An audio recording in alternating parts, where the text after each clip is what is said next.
launch some kind of kamikaze attack on your ego. It is not mindfulness for corporate advancement or a form of stress reduction. It's not supposed to make you feel particularly better until you break through in an instantaneous flash of enlightenment. Satori. At any rate, that's the hype.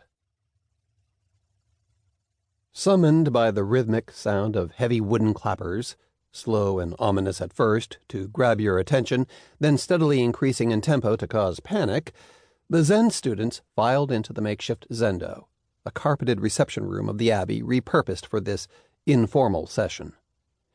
I was among the half-dozen first-time students stumbling at the doorway to make sure we correctly executed our newly learned bows before finding our places, bowing again, and getting into zazen posture as the sesshin commenced. It was April 1977. I didn't realize that the spot I had claimed next to the window was directly opposite the Jikijitsu, the Zendo leader, until I noticed the low table placed beside the empty cushion with a bell, an incense holder, and a lighter.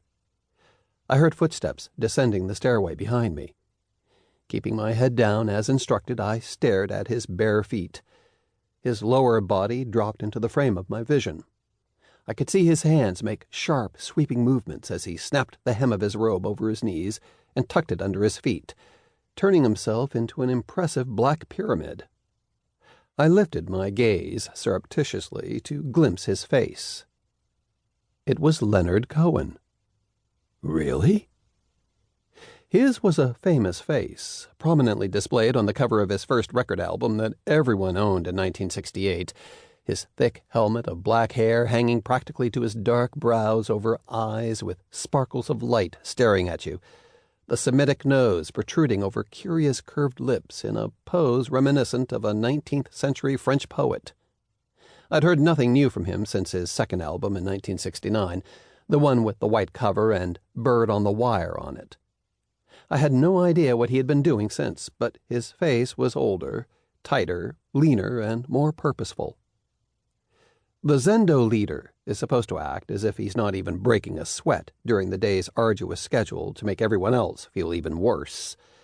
Leonard sported a look of placid, resigned indifference, even when his feet fell asleep and he struggled to rise to lead the group out of the zendo for the regimented walks.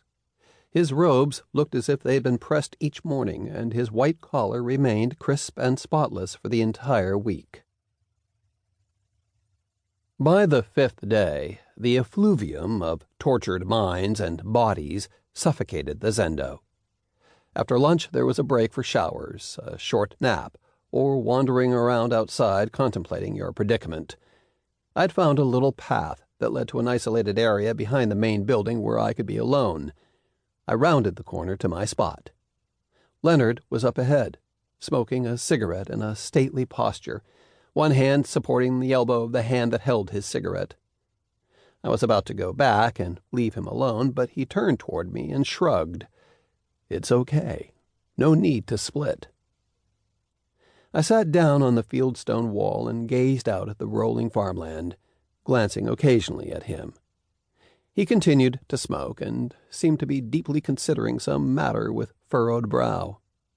I knew nothing then of his life, and since I was 27 at the time, even less about the life of a 42-year-old man. He finished his cigarette and stubbed it out on the ground before neatly depositing the butt in the big cuff of his robe. I could hear his huge sigh from where I was sitting. I got up to return to the zendo. He turned, and we stared at each other.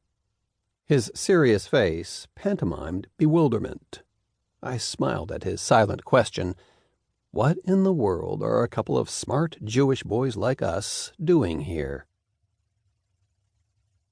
35 years later, while I was working on a novel fashioned as a biography of a fictional New Age teacher, I reread the books that originally sent me careening down the spiritual path, dropping out of Harvard in 1969 to make an overland pilgrimage to India.